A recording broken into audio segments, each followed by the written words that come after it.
Hello there and welcome to today's webinar. TEFCA is not going away. What to know before you choose a QHIN. My name is Tina Feldman and I'm the Marketing Director here at eHealth Exchange, and I'm going to serve as your moderator for today's webinar. Before we jump in though, I'm going to jump into some housekeeping items. All lines have been muted to avoid background noise. As always, please use the GoToWebinar Q&A panel to type in your questions at any time. I will be honest with you though, we do have a very packed agenda today, and we may not quite get to questions at the end, but we want to know what you think. We want to know what your questions are. Please go ahead and take the time to enter those, and at the end of the call, if we run out of time, we will leave a way for you to contact us and we can connect after today's webinar. This meeting, of course, will be recorded, and the recorded link will be provided to everybody who registered for the webinar after the webinar, most likely tomorrow that will go out. For today's conversation, we are going to assume that everybody has foundational knowledge of what TEFCA is and what the QHIN model is. If you are to the stage of perhaps wanting to evaluate and make a QHIN selection. Because of that, we are not going to cover foundational information. But Jamie Pena is riding shotgun with me today, and she's going to go ahead and drop in the chat a link to the RCE website where you can go to find any further resources with that foundational information. Okay. With that being said, before we jump into today's conversation, I think we'd be a little remiss if we didn't mention the CMS Make Health Tech Great Again event that occurred in Washington at the end of July. So I asked our President Jay Nakashima from eHealth Exchange to join us. eHealth Exchange was invited to attend that session, and so I'm going to have Jay go ahead and take a few minutes and share his insights from that event. Jay? Yeah, thank you, Tina. Yeah, so thank you for having me, everyone. As Tina mentioned, eHealth Exchange did participate in the CMS Aligned Networks pledge at the White House a few weeks ago. And, you know, we're still unpacking what this all means, but there's no question that eHealth Exchange is going to continue to lead data exchange with federal agencies and the rest of the healthcare industry. You know, we're not positive, but it appears that the CMS aligned networks concept might focus on interoperability goals. So what should happen versus how it should happen. So again, goals. And we think these goals, we think they might be focusing on goals that can be achieved without policy adjustments or significant investigation. And these goals that are being chosen might be selected, you know, if they don't require standards refinement. So stay tuned. We'll see what CMS comes up with. Now, as a network of networks focused on expanding data exchange for the public good, eHealth Exchange is thrilled to see the federal government, to see their enthusiasm for expanding the secure exchange of patient data.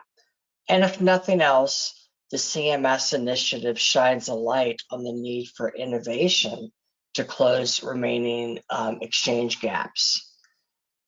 Yeah, as we all know, there are still parts of the healthcare continuum that are not connected, and this is a reminder that there's no finish line. Now, in the meantime, ASTP ONC is moving full steam ahead with TEFCA goals. And since people have been wanting to understand how to compare and contrast QHINs, I'll turn it back over to Tina to facilitate today's discussion. Tina.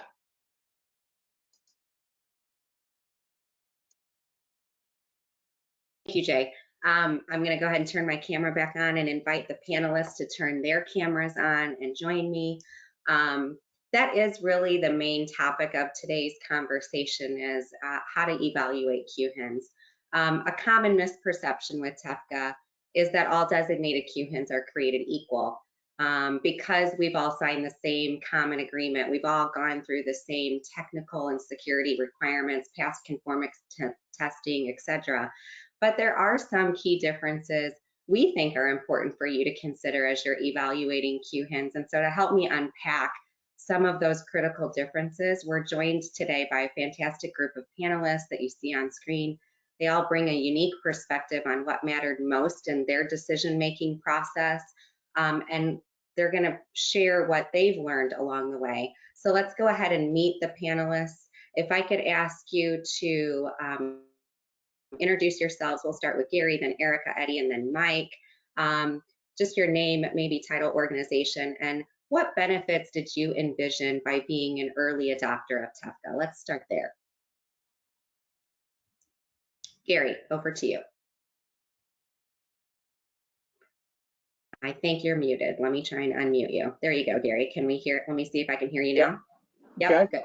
Yep, we're good. So, hello, everyone. My name is Gary Parker. I am the HIE Director of Alabama One Health Record, State of Alabama. I'm also the Chief Data Officer for Alabama Medicaid. And being an early adopter for me means there's an opportunity to excel and the flexibility of learning, doing lessons learned early versus late. Erica? Yeah, thanks, Tina, and thanks for inviting us to participate. I'm Erica Galvez. I'm the CEO of Manifest Medics. We are the largest nonprofit health data network in California, serving the entire state as a health data utility. And I think for us, we really thought about being an early adopter of TEFCA as a way to add another tool to our toolbox for interoperability. It's very tightly aligned with our mission. Great. Right. And Eddie. I'll go next. Thanks once again, Tina, Jay, and eHealth Exchange for the great opportunity. My name is Eddie Gonzalez-Lumier. I'm a senior advisor for the informatics program at the Association of Public Health Labs. I specifically focus on our national data exchange platform called AIMS. It's a platform that was created in 2008 in collaboration with CDC. And for us being an early adopter, it's really allowed the AIMS platform and its trading partners, the jurisdictions across the nation, to extend its reach, extend that trust across the nation. And it's also kind of allowed us to continue to innovate and provide, as was mentioned earlier, provide new solutions and services to our members. So looking forward to the conversation. Great. And Mike, while you can't answer the question of what you were hoping to achieve as an early adopter, why don't you share with everybody what it is that you do at eHealth Exchange and how you support TEFCA? But Tina, I do have an answer. But my name is Mike Yaskanich. I'm the Vice President of Technology Integration here at the eHealth Exchange, and I've been with the eHealth Exchange for the past 7 years. I was originally part of the small team that conceptualized and designed and then actually implemented the current eHealth Exchange Hub solution. And as far as being an early adopter of TEFCA, the eHealth Exchange itself was among the first group of designated QHINs that was announced in December 2023. And since we exist for the public good, and we're all about facilitating nationwide healthcare information exchange, becoming a QHIN under TEFCA was really a no-brainer for us. Awesome, thank you. Great, thank you guys all for introducing yourselves. Let's just jump into it because I know I mentioned we have a packed agenda. So there are really 6 key things that we came up with in a recent ebook that we published, and we'll share the link of that at the end of today's call, that we think you should consider when evaluating QHINs. And the very first one is trust. I mean, healthcare data has been a prime target for cyber criminals. In fact, 92% of health systems have said that they've received a cyber attack in the last 12 months, and that's up from 88% last year. And while TEFCA does state that QHINs must safeguard patient information and identity in compliance with HIPAA protections, it does not generally say or have any restrictions that prevent QHINs from storing patient data, tracking patient movements, or using data for secondary purposes. So my first question to our panelists today, on this key difference is, how do you think about trust, and what role did trust play in your decision to select eHealth Exchange as your QHIN? And we'll start with Erica, then Gary, Eddie, and Mike.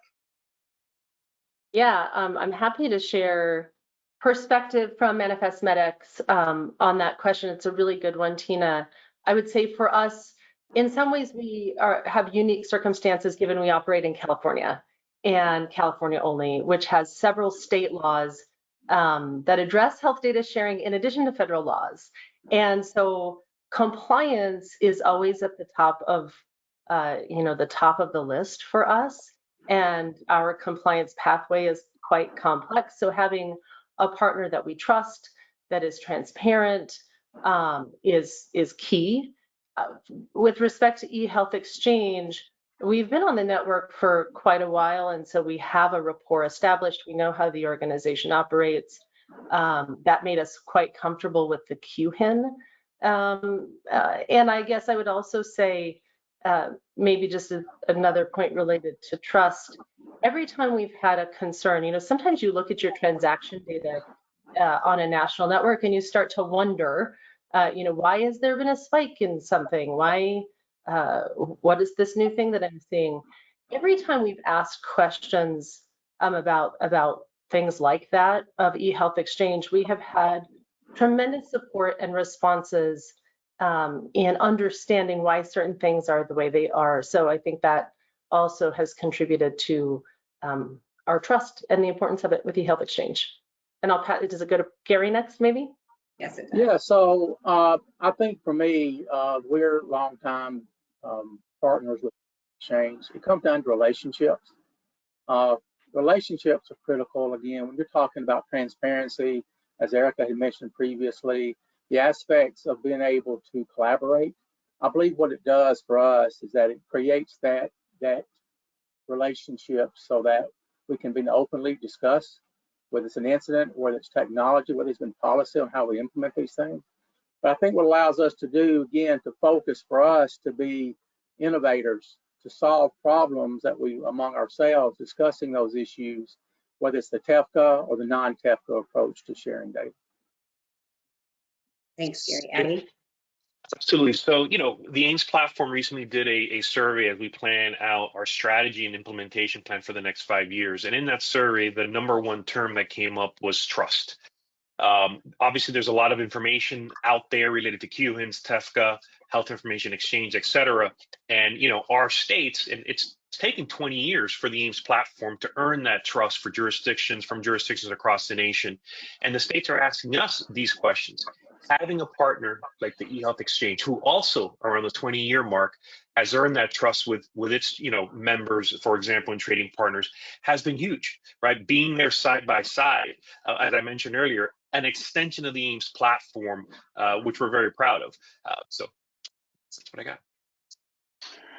Yeah, so at the eHealth Exchange, we've managed a trust framework and a common agreement for almost 20 years, as Eddie said. It's called our DURSA, Data Use Reciprocal Support Agreement. And sometimes we refer to it as the OG of trust frameworks because it was one of the first ever created under the old eHealth network. So it is a broad-based, or it supports broad-based exchange amongst our participants, and it does require reciprocity, at least for critical purposes of use. I guess the other point I'd call out is that we do believe that the highest trust level approach for a QHIN from a security perspective or cybercrime perspective is to truly be a pass-through, not to persist data, not to stand up clinical data repository, even from a record locator service perspective, which I know we're going to drill down to a little bit later. We function as a proxy, as a pass-through, very ephemeral data for primarily diagnostic purposes. Great. Thank you guys so much. We're just going to keep on flowing into the next question because, like I said, got a lot to get through. The second thing we really thought was critical to evaluate between QHINs is the effort to connect. Organizations if they're interested in TEFCA, are sitting there looking at a common agreement that's 60 some pages long. QTF version 2.1 just got published and it's 40 some pages long. There's last time I checked, 26 documents on the RCE website that are labeled technical requirements or an SOP. So from our panelists, can you share some of your experience onboarding to TEFCA through the eHealth Exchange QHIN for the folks listening in? Erica, we'll start with you, and then we'll flow from there. Okay, that sounds great. I have to really commend eHealth Exchange on this front. The onboarding program is so thorough and well designed. It supports participants every step of the way. I will tell you from our perspective, and we are a large, well-established health data network, it is not for the faint of heart. It is complex. Our team had a pretty wide range of questions, both on the policy front and on the technology front. There were details about things like the directory that were new for us, and certainly a lift on our side. And I have to say the eHealth Exchange team's support and almost hand-holding maybe is not the right word, but maybe partnership through that process, walking us through every step and component was tremendous. And so I would say, while I can't downplay the complexity and the lift to onboard, I do think the support that eHealth Exchange provides eases that to the extent that it can be eased. Thank you, Erica. Go ahead, Mike. You were going to say Yeah, something. Tina, if I could go next. I do want to shout out Erica and Manifest Medics. They were able to pass our onboarding testing on the very first round, which was quite an accomplishment, testament to the technical prowess of your organization. And same with Gary, you know, Alabama One was the first organization to begin to onboard. And we walked that journey together, and we both had lessons learned. And that allowed us to really build out and develop what we call a TEFCA technical readiness checklist that we make available that really calls out some of the key differentiators between the TEFCA network and even the eHealth Exchange network. So kind of gaps that have to be filled and flow down terms that you really need to focus on in order to be able to be successful in that onboarding activities. We also have offered, and everyone has taken us up on it, one-to-one weekly technical onboarding meetings. Sometimes we do them, sometimes you need more time that was allocated, but we're there and we want to make ourselves available. We have built great relationships with the technical teams through those calls, and we've actually come to a point now where we're starting to consolidate some of our participants into the same weekly call. So we're all learning from each other as we're on different paths or phases of the onboarding journey. Yeah, I think I can attest to that as well. I mean, we have been working with Mike in this group as well, but I think, again, as Erica said, this is so well constructed and organized. For me to communicate their materials, the DRSA, the checklist, that allows me, and their explanation on how I need to promote it, allowed me to take those same artifacts and reuse them to communicate the message to my participants and my sub-participants as we chose to do the QHIN connection with eHealth Exchange. That's an invaluable resource because it allows us to continue to re-narrate the same message, right? To improve the outcomes of our people that we serve. We're all focused on a common goal of helping them and their quality of health life. So again, I appreciate all the upfront work that Mike and eHealth Exchange's team has done. And then our exchange and the one-to-one meetings has been very beneficial for all of us being innovators and solving problems. Gosh, you guys, thanks so much for that. I appreciate it. All of the nice comments. I think certainly it's been a journey we've all had to take together as trailblazers, both on the front of becoming a QHIN and onboarding as a participant or sub-participant. So thanks for your feedback.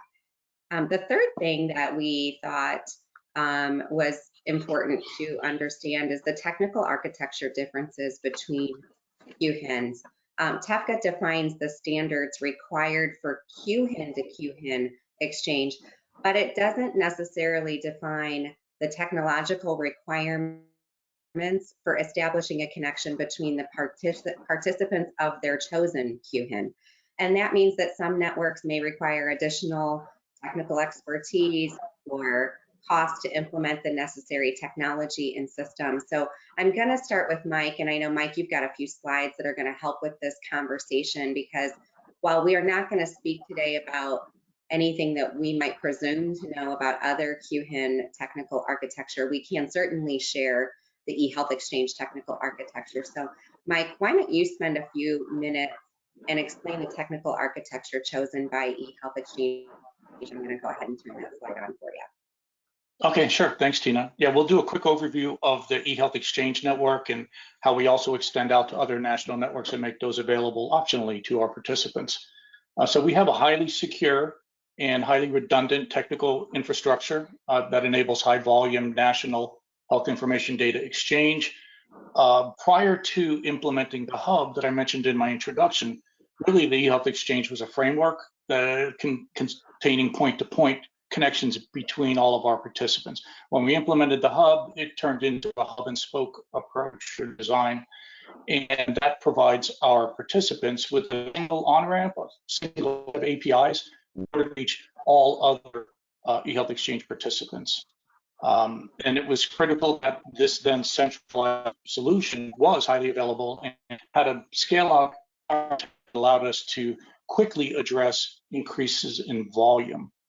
So we built in high availability to avoid single points of failure, which then that allows us to do routine maintenance events, security patching, et cetera, without any service interruptions, because we could do rolling deployments across all of our processing instances.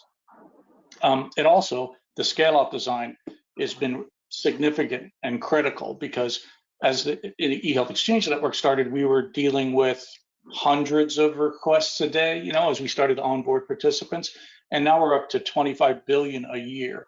So we've had to exercise our scale-out procedures multiple times over the years, and we have built the same architecture for our QHIN environment. I mentioned that there's a single connection. We call it a single API. It's really a set of APIs, because there's different transaction types that are used, but it is truly a single connection. It's using PKI security certificates that we provision from a private CA. Just not anybody can get a GoDaddy cert or a DigiCert certificate and connect to our hub. That certificate has to be provisioned by our private certificate authorities. We also offer optional connectivity to other national networks like Care Quality and TEFCA. Now we try and make that lift as low as possible, so we do have our participants reuse the certificates that we provision to them. For example, our TEFCA or QHIN environment, they don't have to be provisioned new certificate, deploy new certificates, renew them on a yearly basis. That overhead is removed. And we also, I mentioned earlier, our hub is really a proxy. It's a pass-through. We don't retain data.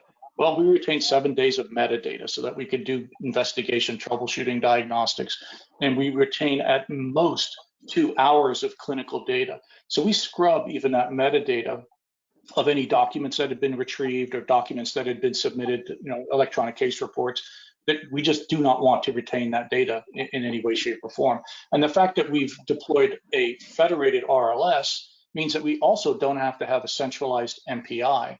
And that gives us a very low risk profile versus centralized approaches. And another kind of overarching model within the eHealth Exchange is that we don't have any secondary uses of the data.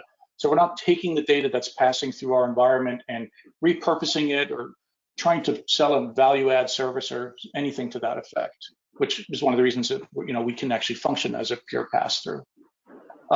Now, to the benefit of everybody, all 3 networks, eHealth Exchange, Care Quality, and TEFCA, really do use the same core IHC transactions for query-based exchange. So look at Manifest Medics, a great example. They've been on eHealth Exchange and exchanging millions and millions of messages with plenty of data exchange partners. They know those transaction types. There's some nuances, right? There's a couple differences that I'll call out between the TEFCA network and eHealth Exchange, but effectively, this is what you've been doing on eHealth Exchange for years. So yes, definitely nuances. There's some challenges. That's one of the reasons put together that TEFCA readiness checklist, because there's things that have to be considered that we as the QHIN can't do on your behalf. But at the same time, same IHE transactions, same certificates. We try and do our best to make that on-ramp as easy as possible to to begin to participate in the TEFCA network. But what are some of the key differences? Well, the one thing that stands out in my mind is that TEFCA has defined a different exchange purpose, a purpose of use value set. So, in the eHealth Exchange, we use what's called the eHealth value set. Same concepts. There's a treatment, there's public health, there's very similar, but not the same. So the treatment, there's different treatments under TEFCA, and they're not a one-to-one correlation to the treatment within eHealth. We originally thought, oh, we're going to obfuscate the fact that there's a new exchange purpose under TEFCA, and we'll map and we'll correlate, the eHealth codes to the TEFCA codes. Can't do it. There's no one-to-one. So our participants do have to be able to support, when they're initiating or receiving across the TEFCA network, this separate exchange purpose value set. Also, the TEFCA network decided to use a slightly different IHE transaction for message delivery. And, Eddie knows this well because, I think all of the message delivery flowing across TEFCA network is flowing into and out of APHL. And slight variations between the transaction that TEFCA decided to use versus what's been used on eHealth Exchange network and elsewhere. But we are able to build in optional bidirectional transformation for our participants. So APHL is still talking the same transaction type that they talk about the eHealth Exchange. And we do that transformation before we send that out on the TEFCA network. I don't think we're alone. We're not the only QHIN that may do that for their participants, but it is a value add. And hopefully, again, makes it easier to onboard to begin the exchange on TEFCA. And the last thing I'd say is there's a concept of a QHIN broadcast for patient discovery. And what that means is an initiator can send a patient discovery request to our QHIN and say, hey, I want you to send this request to all the other QHINs. Well, what could happen? We can get multiple matches back from multiple QHINs.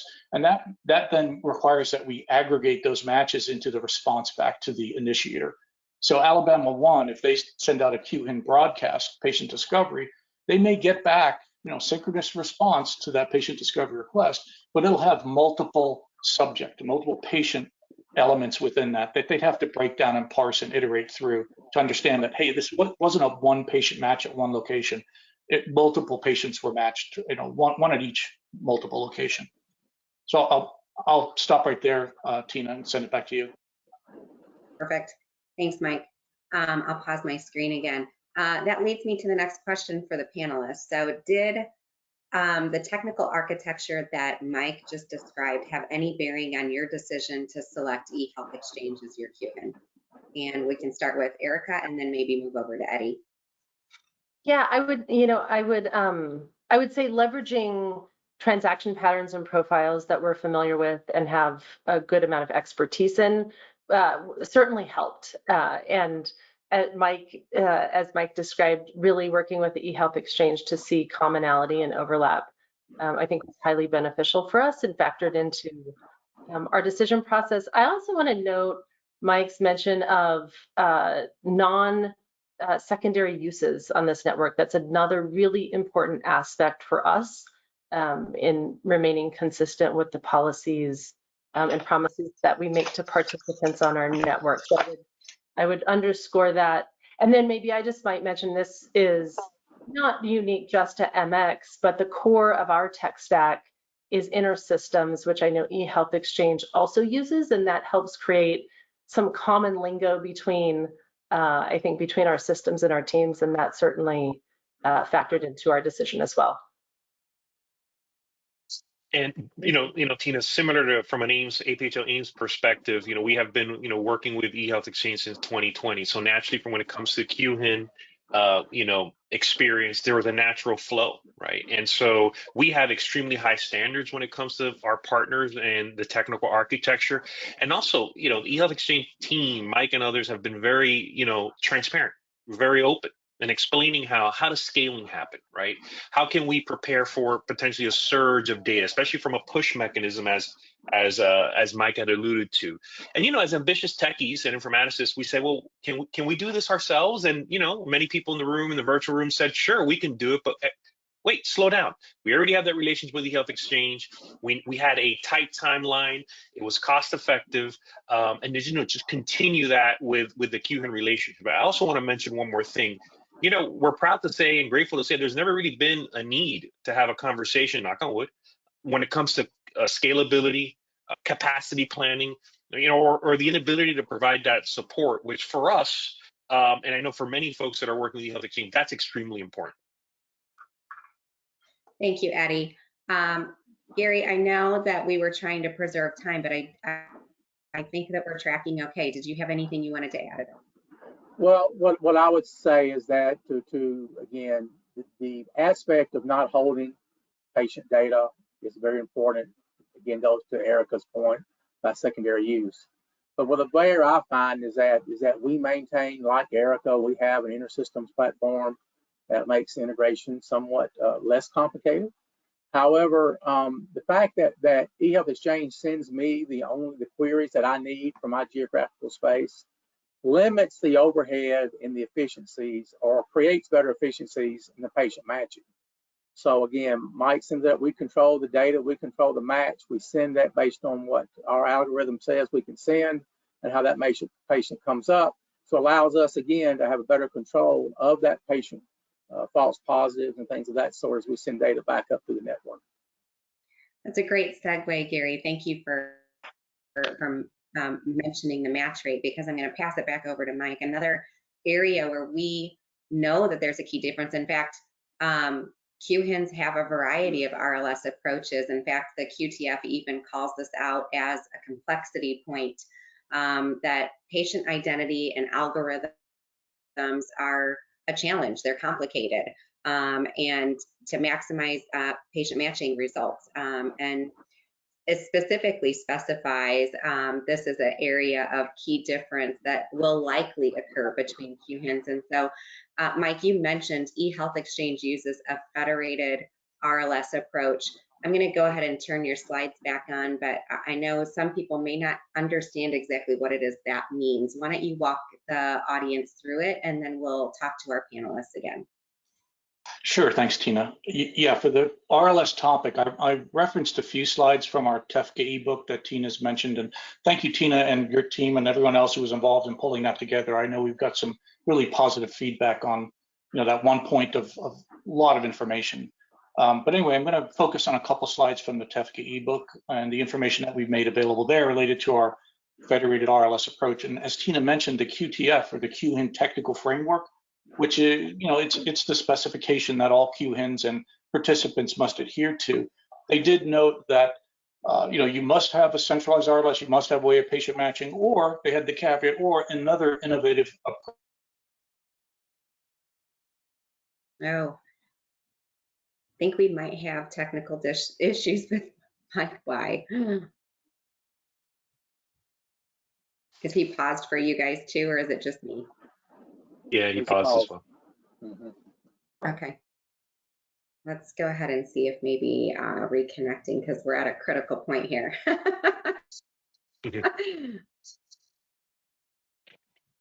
Oh, I'm getting an audio connection loss. Did I drop?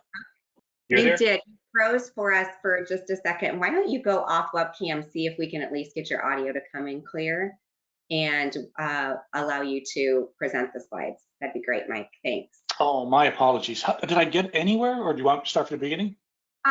You should probably start from the beginning. Oh gosh.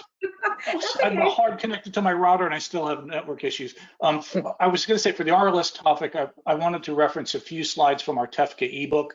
I was thanking you, Tina, and your team for pulling this together. We get positive feedback every time we share this with folks.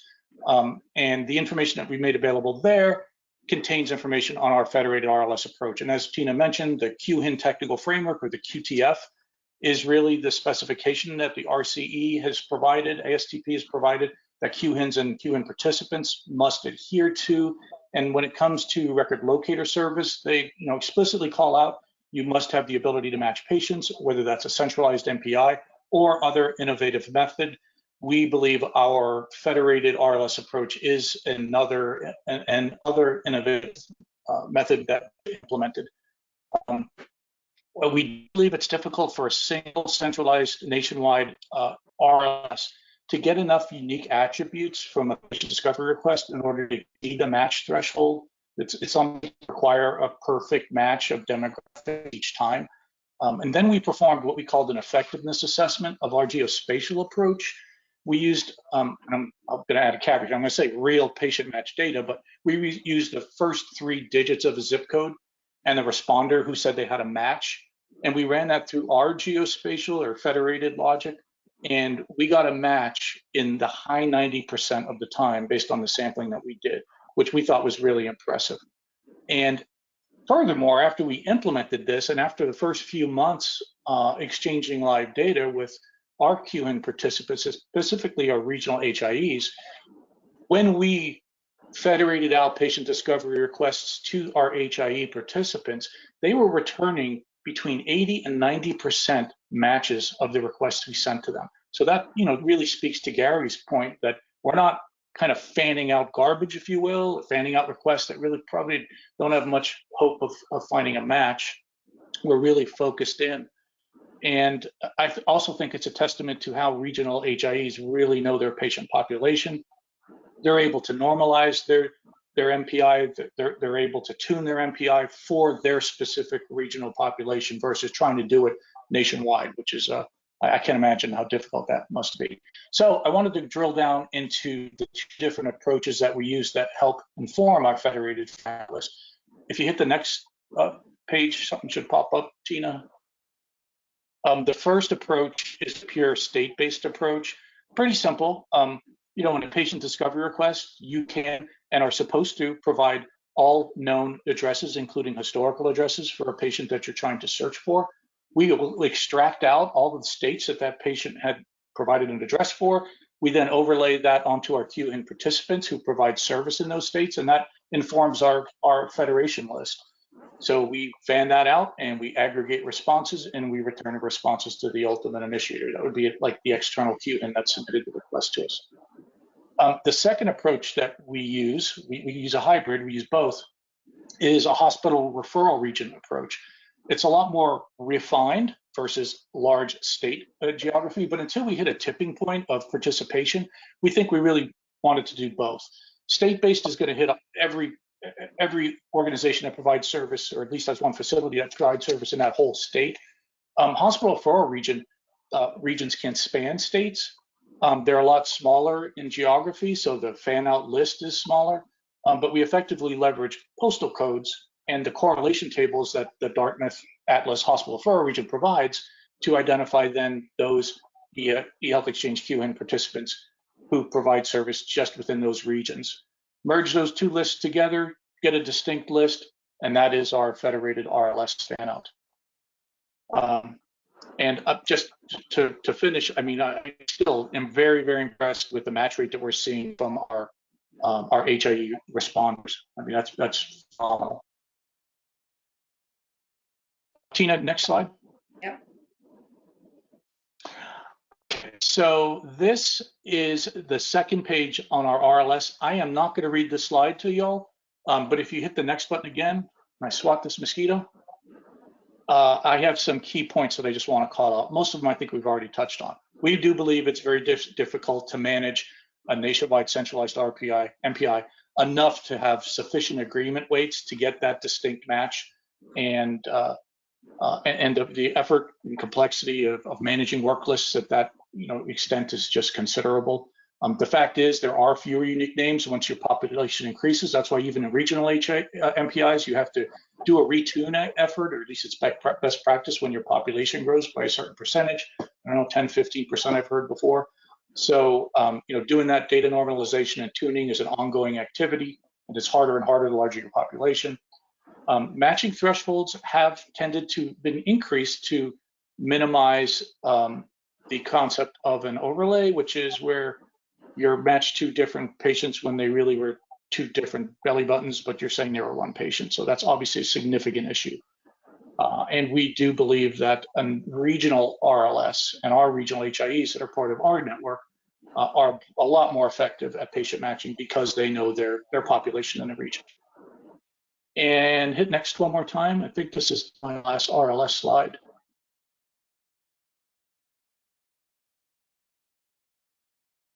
Okay, did I lose you guys or? I am displaying the additional considerations that list patient privacy, secondary uses. Can you see that? I actually cannot. It didn't pop up yet, but I could pull it up on my local drive. I am getting a network performance issue. My apologies. No worries.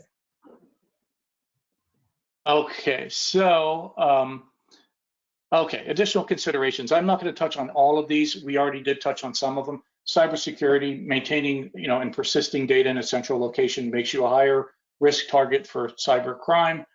We want to avoid that being a pure pass-through. Healthcare is local is a phrase we've heard many times, and it just, further strengthens the value of regional HIEs and being able to allow them to do patient matching for their patient populations. And I did already speak to the fact that all of the specifications in eHealth Exchange and the TEFCA network, it's a must. You must provide all known historical addresses for a patient to help improve the patient matching at the responder gateway. So, And Tina, I'll go ahead and pass it back to you. Apologies for the network issues. Yeah. Thank you. I think better with the webcam off. So thanks so much, Mike. I appreciate it. Okay. Gary, I know you were mentioning the RLS on your previous answer. Is there anything else you wanted to add about the RLS approach that eHealth Exchange uses? And does that address any prior concerns you maybe had in patient matching before you selected eHealth Exchange? I think it does, because at least for us, it doesn't create a conflict. If they're sending something in their repository that may be different from mine, even if it's not an exact match, for me, it creates less conflict when they're just sending me what they're needing for RLS. So again, the efficiencies of that search and retrieval for us is simplifies some of the chaos in patient matching across the network. Awesome, thank you. I think one area, I'm going to go ahead and move on since we are tracking about on time. The fourth thing that we think folks should consider when selecting a QHIN is the core network reach. Many QHINs were networks prior to receiving their QHIN designation from the RCE. In fact, eHealth Exchange currently connects with, and you see the slide up here, I won't go through all of the numbers, but connects with several federal agencies and organizations that you see listed on the slide. Through these direct connections, we facilitate about 25 plus billion exchanges annually and support about 300 million patients across our core network. So a question over to the panelists. Why is it important, do you think, when evaluating a QHIN, to consider the size, scope, reach, and capacity of each core network? And I'll start with you, Gary, and then maybe move over to Eddie. So I'll say, to a high point, that sophistication of process is very important, because that allows us to do more direct connections. And in some cases, we know more is not always better, but when you're looking at patient outcomes and patient aggregation of data, you want more direct connections, because you never know what that piece of information you pull can be important in that individual's quality of care. So again, it allows more faster, efficient pulls of information based on the architecture that we're experiencing in the eHealth Exchange. Again, it makes at least my job a little bit easier exchanging data across the network. Eddie? Okay, great. So I like to use this little image, this vision, right, where you've got a river in the middle and you've got two communities on each side, right? So for 20 years, the APHL AIMS platform has been cultivating those relationships with public health, technology, that trust, right? On the other side, you've got healthcare, you've got the eHealth Exchange, similar amount of time doing similar things. Through our partnership, we've been able to connect, have that connection, and it's really catapulted our ability to grow, for example, electronic case reporting, which is one of the fastest growing projects in the country. And it's really allowed us to expand that reach, right? So we've got the jurisdictions of public health agencies, for example, and then thanks to the partnership, I think we've got something like 56,000 healthcare facilities that are involved with electronic case reporting, which represents around 7,000, I believe, providers. In the last 12 months, I think we've had 65 healthcare organizations actually migrate from the to the eHealth Exchange QHIN piece, which has been tremendous. I mean, we're just growing, and being able to support that is really, in my opinion, unprecedented and unparalleled across the nation. The other thing I wanted to mention related to reach is, we're talking to the public health agencies and laboratories every single day, and as they talk about TEFCA and QHIN, they're looking for ways to learn more about it and to eventually potentially connect, right, and leverage that framework. And the fact that they are already in the AIMS platform, and we have our connection with eHealth Exchange, reduces the amount of work they have on their side, reduces the amount of anxiety and pressure around something that's new.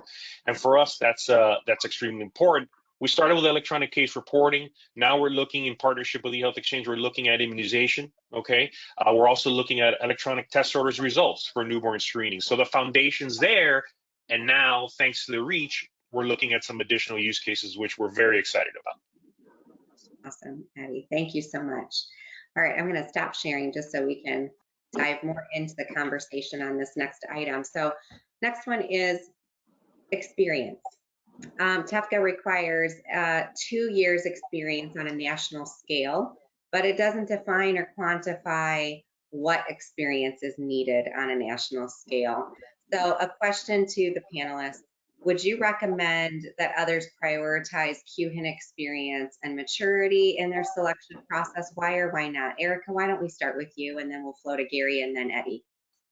Yeah, that's a great question. I do think having a seasoned and expert partner is an important consideration. With respect to eHealth Exchange, I mentioned earlier, Manifest Medics has been a participant for a long time. I think we joined when our organization was born in 2017, and our predecessor organization started participating even before that. eHealth Exchange has been around for almost 20 years. And I think we have seen the organization continually play a really important and central role in codifying, frankly, a whole range of interoperability standards and policy and frameworks and agreement structures. We've done a lot of cool things with eHealth Exchange around fire technology testing that we've really appreciated and I think benefited from that seasoned experience and ability in terms of our partnership. And so I think it would be a yes from me on that aspect. Thank you, Erica. So for us, I think I can agree with Erica. Their experience has been great, and to that point, I am also the chair of the eHealth Exchange QHIN Governance Committee, and it is participant-led operation and governance. And so what that allows, at least participants that want to be part of this, do not have to have an extensive experience in QHIN understanding, because eHealth Exchange is going to bring you along and help educate you in those gaps that you need. But it is participant-led exchange. And again, for Alabama, we've been part of that participant cooperation since 2012. And for us, it's been a great fit and the best fit for us moving forward. I think, Gary, you raised a really good point, right? The core network of eHealth exchanges is also participant-led and has been from the very beginning with the coordinating committee. And so to make a shift from the coordinating committee in our core network to a participant-led QHIN governing council was a very smooth transition for us. It's how we've been managing our core network from the very beginning. And so some QHINs may be doing that participant-led governance for the very first time. So certainly something to consider. Eddie, I don't know if you have anything that you want to add here. Absolutely, Tina, and great comments by the other panelists. This is where I went to some of our techies in our team, and I said, give me some feedback. And some of the key words that they used was collaborative. It's refreshing working with the eHealth Exchange. They know their stuff, Ed, is what they said. They know their stuff. They think outside of the box, as was mentioned earlier, and innovation. They also talked about passion. And the having the motivation to deliver, right, which is something we also have in our DNA, has been great. And really partnering on potentially new ideas, their willingness to say, you know what, I'll hear you out, and then coming together and saying, hey, why don't we do a little pilot? And for us, that's been outstanding. Awesome. Thank you guys so much. We may run a little bit over, but I'm going to keep pushing us through, okay? The final thing that we think folks should consider when choosing a QHIN is alignment. Each QHIN will operate a little bit differently, maybe with some slightly different goals, strengths, and focus. We encourage every organization to evaluate your needs and goals and consider how they align with each of the QHINs you may be in conversation with. eHealth Exchange is a nonprofit dedicated to the public good, and that stands as the basis for literally all of our decisions. We reinvest our proceeds into new use cases and emerging areas of health information exchange for the benefit of all. So a question here for the panelists, maybe we'll try and save a little time and just do 2 instead of all 3. How does the eHealth Exchange QHIN align with your organization's mission and priorities? Maybe Erica, we can start with you and then over to Eddie. Yeah, I'll try to be brief, Tina. I know you're watching the clock. There are a lot of things I think I could say here. We are also a 501c3 nonprofit, and so the sense of a mission orientation and a commitment to serving the public, I think, is very well aligned between our organizations. That matters a lot to us. We have committed to supporting organizations and their data sharing journey, frankly, regardless of size, resources, capabilities. And that means we have to be thoughtful about the tools in our toolbox. I mentioned that earlier. We have multiple. We see both eHealth Exchange and its QHIN as tools in that toolbox. And I think those create opportunities for us to collaboratively innovate and serve the public in new ways, given how tightly aligned both our mission and our priorities are. Thank you, Erica. And for us, I think both organizations, APHO AIMS and eHealth Exchange, we're proud of the last 20 years, but the reality is what's next, right? What do the next 5 and 10 years look like? And it's our responsibility to think about that. So the willingness for innovation, like I mentioned earlier, in R&D and pilots, I think that's critical. And then as a nonprofit as well, as the Association of Public Health Labs, when you look at the core values at eHealth Exchange, and it's on their website, and you look at APHLs, similar words like national level innovation, as I mentioned, transparency, inclusiveness, effectiveness, and efficiency. A lot of similarities there, and that makes it, a lot easier and compatible to work together, especially during the tough times, right? That's when you need the most unity, and based on our experience, it's been awesome. Thank you guys so much. Okay, I don't want to leave today's call without at least asking you guys about lessons learned. We've gone through 6 core things you should consider. Now let's move on to lessons learned. What lessons learned could you share regarding your overall TEFCA experience so far? Maybe we start with Gary and then Eddie. So if I could sum all that we've talked about, one of the lessons learned has been a derivative of all this work, and that's really synergy. Synergy and the focus of what we're doing is how we all come together and solve problems. To demonstrate that synergy and the common good, we are able to leverage the dashboard that is provided. And for me, I can really demonstrate the value of this synergy and showing how the data is moving and the level and magnitude of what's being done, which shows that our investments into this effort is really starting to pay off. And you can see that through the visuals. So for me, that's one of the big lessons learned, and it's very exciting to be part of this organization, this group going forward. Thank you, Gary. Eddie?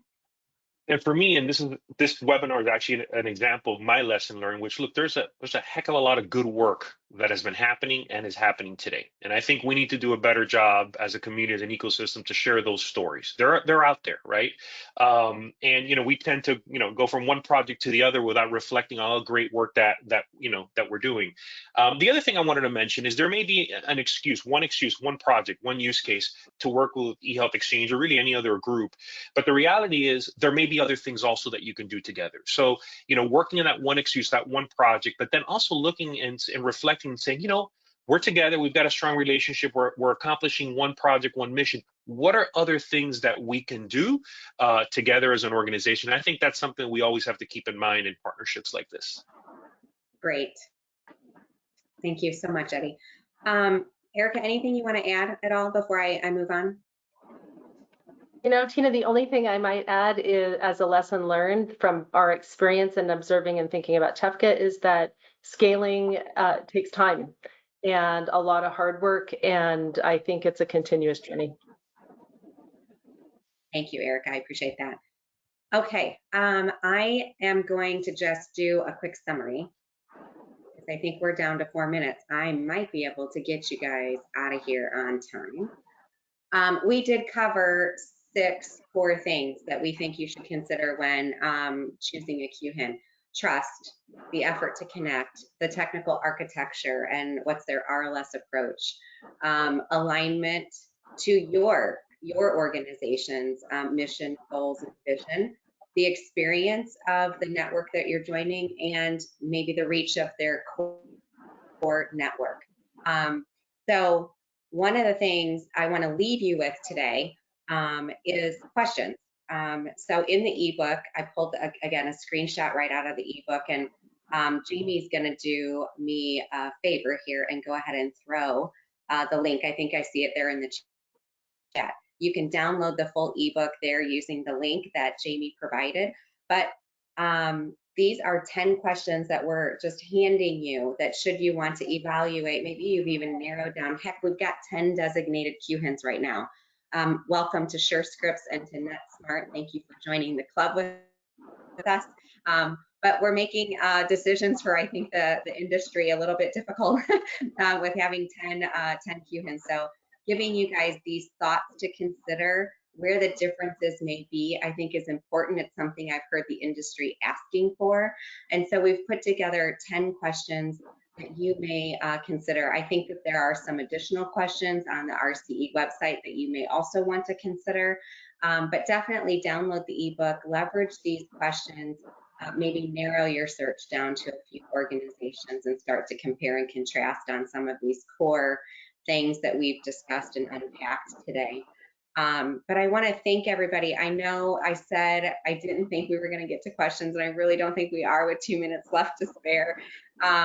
But I want to thank everybody, and certainly our panelists. You guys have just been wonderful to work with and help plan this webinar with me. So thank you so much for all the time you've dedicated to preparing and then joining us today, even from the road, Erica. So I appreciate that. With that being said, I think I'll wrap up with one final reminder when I thank everybody for attending. Jamie, you're going to put, I think you did one more link in the chat for me.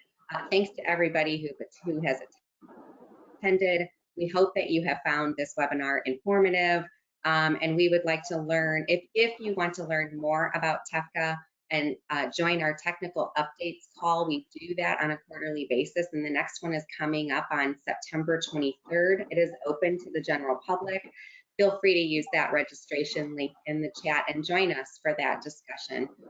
If you put questions in the panel, thank you so much for sharing with us your thoughts and where your head was as we were talking through some of these things during today's conversation. We will take a good look at them, knowing that we're out of time, and we will reach out. But certainly on the bottom of the slide, you can see that you can reach out to us and look more at our QHIN information by visiting bemyqhin.org, or you can reach out to administrator at eHealthExchange.org and request maybe a deeper dive conversation with us about the eHealth Exchange QHIN. We thank you and want your feedback. If you want to stay on when I close the broadcast, there'll be a short 3-question survey that we would love to find out how we did for you today. Was this hitting the mark for the topics and the conversations that you all are having maybe as you contemplate a QHIN decision? And if not, there's even a free-form question in there. If you want us to do more of these webinars on TEFCA or QHINs, what topics would you want us to make sure that we get on for you? So with that being said, thank you again, panelists, for joining, and thank you to all the people who joined our session today. We really appreciate you. Thanks for tuning in, and a recording of today's meeting will be sent out momentarily. Thanks so much, and have a great day, everyone.